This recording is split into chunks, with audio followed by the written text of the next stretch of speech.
In the last episode of Decoded, we discussed the Gorukhuti Agricultural Project, an initiative that began as a model farming plan but soon snowballed into controversy with allegations of corruption, poor implementation, and the now infamous cow thief tag trailing Assam Minister Jayanta Malla Baruah.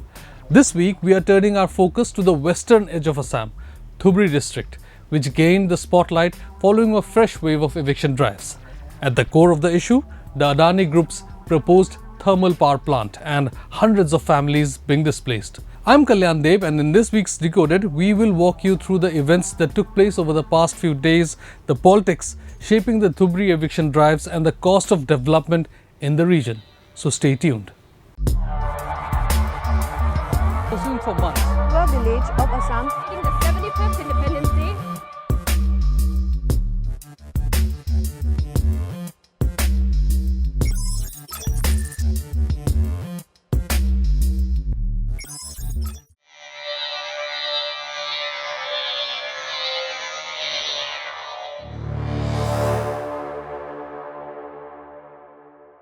The chain of events began back in 2024 when the Assam government launched a series of eviction drives across Dhubri district, particularly in the Chapar and Golakganj revenue circles. The reason? Land acquisition for a 1,600 megawatt thermal power plant to be set up by the Adani Group. As per reports, Basbari, Hathisar and parts of Chapar were among the affected villages. While the administration claimed that the evictions were carried out on government land and the residents were living there illegally, many locals contested this claim. Several families alleged they had lived on these land for decades, possessed land documents, and were neither consulted nor offered rehabilitation. Fast forward to May 15, 2025. Assam Chief Minister Himanta Biswa Sarma visited the proposed plant site near Chirakuta Chaura Bakra. During his visit, he emphasized that the affected families would receive comprehensive support which would play a balancing act between growth and welfare.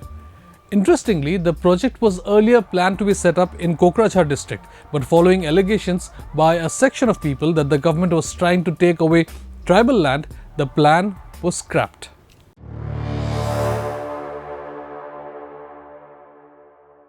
Over the next few weeks, official notices were served to residents of Chaura Bakra, Santoshpur and Chirakuta, warning them to vacate the land by July 6.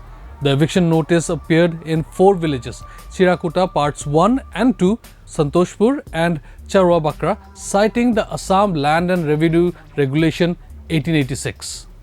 On July 7, 2025, excavators rolled into Chaura Bakra and Santoshpur and the drive began. The district administration, backed by a large number of police officials, cleared 3,500 bighas of what was claimed as government land. Within hours, the entire area was flattened. Tin-roofed houses, shops and everything else were reduced to rubble. And then came the resistance. Protesters blocked roads and shouted slogans demanding compensation and rehabilitation. Some even resorted to violence by pelting stones at police and attacking an excavator.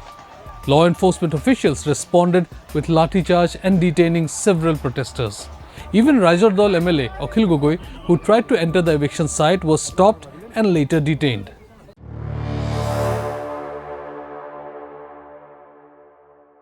According to the protesters, they had been living in the area for several years, some even decades, and accused the government of using unnecessary force against them. They also demanded land to settle. The government, however, maintains that the operation was largely peaceful and that only a small section resisted. Chief Minister Himanta Biswa Sarma stuck to the same narrative he often does when it comes to eviction drives involving Bengali Muslims, that the land was encroached. যিমান ভূমি বিভিন্ন স্থানৰ পৰা আহি মানুহে দখল কৰিছে তাক আমি খালি কৰিব লাগে যাতে ৰাইজৰ কামতি ব্যৱহাৰ হ'ব পাৰে। আজি 8 তাৰিখে চাপৰত উচ্ছেদ হ'ল, অহা 10 তাৰিখে গোৱালপাৰা জিলাৰ পাইকানত উচ্ছেদ হ'ব। সেইখন এখন ৰিজাৰ্ভ ফৰেষ্ট আৰু সেই ৰিজাৰ্ভ ফৰেষ্টখন আমি মুকলি কৰিব। Opposition parties, however, disagreed. Gaurav Gogoi and Rakibul Hussain from the Congress called the eviction inhuman, accusing the government of pushing poor families into homelessness to benefit corporate interests. Akhil Gogoi from Raija Dal demanded at least 500 bighas of land to be set aside for resettling the displaced. The AIDF's Aminul Islam called the eviction illegal, unconstitutional and communal. He also staged a road blockade on National Highway 17 and was later detained along with other party workers. Resort কিন্তু ফরেস্টের মাটিত বনাব পারি, এইটো কোনো আপত্তি নাই। মন্ত্রী সকলে নিজৰ রিসোর্ট বনাই আছে, হোটেল বনাই আছে, এলিফেন্ট কৰিডৰৰ মাজত তেখেতসকলে বাগান বনাই আছে, সেইবিলাকত আপত্তি নাই, সেইবিলাকত ফৰেষ্ট ৰুল ভায়োলেশ্যন নহয়। অকল মাইনৰিটি মানুহখিনি ক'ত থাকে তাৰ ক্ষেত্ৰত তেখেতসকলৰ নজৰ। আজি আমি এটা কথাই ক'ব বিচাৰিছো, ল্যান্ড পলিচি 2019 যেটো লোৱা হৈছে, অসম চৰকাৰ জৰিয়তে এই ল্যান্ড পলিচিৰ জৰিয়তে অসমৰ ল্যান্ড বেলেগক গতাই দিয়াৰ যেটো ব্যৱস্থা, আজি কাৰ্বি আংলঙৰ মাটি আদানীক দিয়া হৈছে। কাৰ্বি আংলঙৰ 6 আন্ডাৰত নহয় নেকি? ট্ৰাইবেল বেল্ট এণ্ড ব্লক নহয় নেকি? আদানী কেতিয়াৰ পৰা ট্ৰাইবেল হ'ল? আম্বানী কেতিয়াৰ পৰা ট্ৰাইবেল হ'ল? ৰামদেৱ কেতিয়াৰ পৰা ট্ৰাইবেল হ'ল? আজি কিন্তু এই সকলো বস্তু আমাৰ অসমৰ মানুহে চাই আছে। আমি আমাৰ AIUDFৰ ফালৰ পৰা আমি তীব্ৰভাৱে গৰিহণা দিম।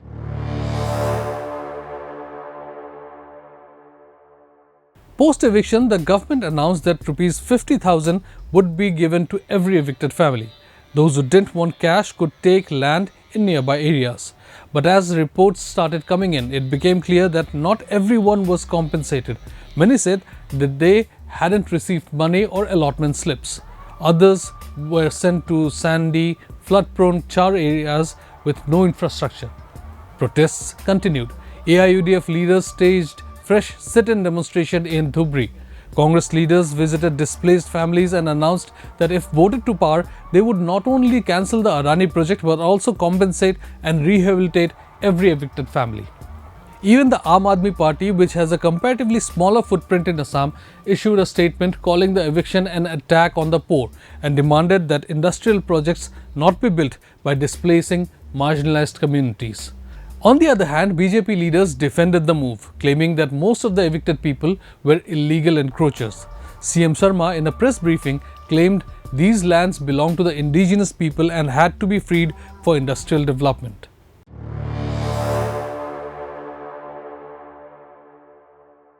This, of course, was not the first time Assam has seen such evictions. At the beginning of the episode, we mentioned the Gorukhuti Agricultural Project, which also saw an eviction drive in 2021.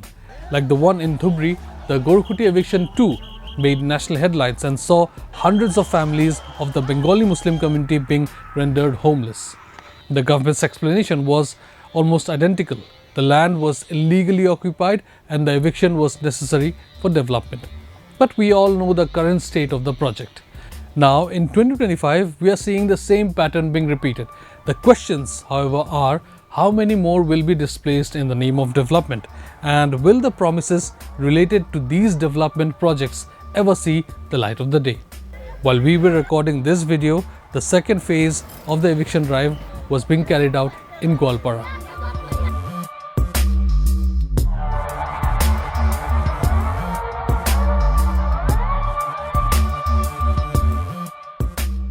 Don't forget to like, share and subscribe to EastMojo. For any queries, put them down in the comments section below and press on the bell icon for notifications.